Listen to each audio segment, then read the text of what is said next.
ओम नमो भगवते वासुदेवाय। स्वागत है आपका हमारे इस चैनल में। आज हम एकादशी के व्रत के बारे में बात कर रहे हैं। एकादशी का व्रत हर महीने के शुक्ल और कृष्ण पक्ष में रखा जाता है और अप्रैल के महीने में पड़ने वाली कृष्ण पक्ष की एकादशी का नाम बारुथनी एकादशी है। बारुथनी एकादशी का व्रत भगवान विष्णु जी को समर्पित है। धार्मिक मान्यताओं के अनुसार बारुथनी एकादशी के दिन भगवान विष्णु जी की पूजा अर्चना करने से घर में सुख समृद्धि की वृद्धि होती है। तो आइए जानते हैं बारुथनी एकादशी व्रत का शुभ मुहूर्त क्या है, व्रत कब रखा जाएगा और पारण करने का शुभ मुहूर्त क्या रहेगा। हिंदू पंचांग के अनुसार वैशाख मास की कृष्ण पक्ष की एकादशी अप्रैल 23 तारीख बुधवार को शाम को 4:43 से शुरू होगी, जिसका समापन होगा 24 अप्रैल गुरुवार दोपहर 2:32 पर। और उदय तिथि के अनुसार 24 अप्रैल गुरुवार के दिन बारुथनी एकादशी का व्रत रखा जाएगा। व्रत का पारणा का समय 25 अप्रैल की सुबह 5:46 से लेकर के सुबह 8:23 तक रहेगा। पारणा तिथि के दिन द्वादशी तिथि का समापन होने का समय सुबह 11:44 तक है।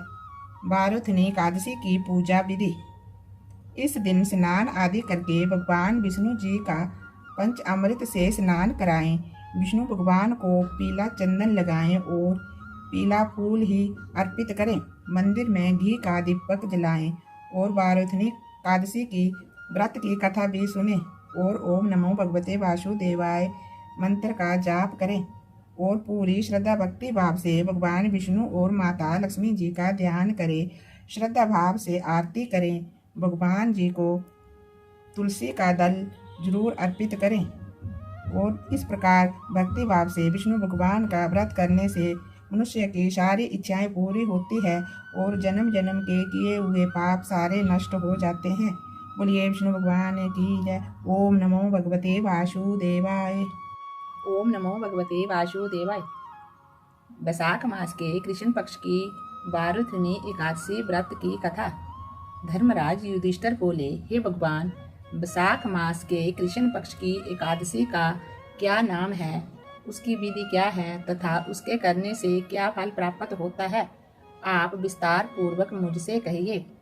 मैं आपको नमस्कार करता हूँ। श्री कृष्ण भगवान जी बोले, हे राजन, इस एकादशी का नाम बारुथनी एकादशी है। ये व्रत सौभाग्य देने वाली है, सब पापों को नष्ट करने वाली तथा अंत में मोक्ष देने वाली एकादशी है। इस व्रत को यदि कोई अभागिनी स्त्री भी कर लेती है तो उसको सौभाग्य मिलता है। इसी बारुथनी एकादशी के प्रभाव से राजा मानदाता स्वर्ग को गया था।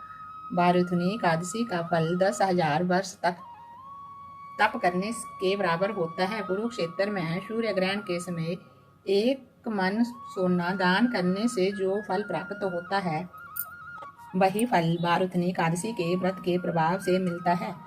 बारुथनी एकादशी के व्रत को करने से मनुष्य इस लोक में सुख भोग कर परलोक में स्वर्ग को प्राप्त होता है।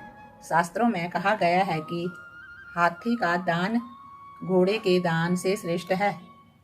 हाथी के दान से भूमि दान श्रेष्ठ है। भूमि के दान से तिलों का दान श्रेष्ठ है। तिलों के दान से स्वर्ण का दान श्रेष्ठ है तथा स्वर्ण के दान से अन्न का दान श्रेष्ठ माना गया है। अन्न दान के बराबर कोई दान नहीं है। अन्न दान से देवता, पितर और मनुष्य तीनों तृप्त हो जाते हैं।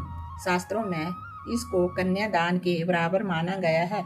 बारुथनी एकादशी के व्रत से अन्न दान तथा कन्यादान दोनों के बराबर फल मिलता है। जो मनुष्य लोभ के वश होकर के कन्या का धन लेते हैं, वे प्रलय काल तक नरक में वास करते हैं। उनको अगले जन्म में बिलाव का जन्म लेना पड़ता है। जो मनुष्य प्रेम एवं धन सहित कन्या का दान करते हैं, उनके पुण्य को चित्रगुप्त भी लिखने में असमर्थ है। जो मनुष्य इस बारुथनी एकादशी का व्रत करते हैं, उनको कन्या दान का फल मिलता है। बारुथनी एकादशी का व्रत करने वाले को दशमी के दिन से ही निम्नलिखित वस्तुओं को त्याग देना चाहिए। जैसे कि कांसे के बर्तन में भोजन करना, मांस खाना, मसूर की दाल खाना, चने का साग, कोंदे का साग, मधु शहद, दूसरे का अन्न, दोबारा भोजन करना, स्त्री प्रसंग, व्रत वाले दिन जुआ नहीं खेलना चाहिए तथा शयन भी नहीं करना चाहिए। उस दिन पान खाना, दातुन करना, दूसरे की निंदा करना तथा चुगली करना एवं पापी मनुष्यों के साथ बातचीत सब त्याग देना चाहिए। उस दिन क्रोध, मिथ्या भाषण का त्याग कर देना चाहिए। इस व्रत में नमक, तेल अथवा अन्न वर्जित है। हे राजन, जो मनुष्य विधिवत इस एकादशी को व्रत करते हैं उनको स्वर्ग लोक की प्राप्ति होती है। अतः मनुष्यों को पापों से डरना चाहिए। इस व्रत के महत्व को पढ़ने सुनने से 1000 गोदान का फल मिलता है। इसका फल गंगा स्नान के समान है। श्री विष्णु भगवान की जय। ओम नमो भगवते वासुदेवाय।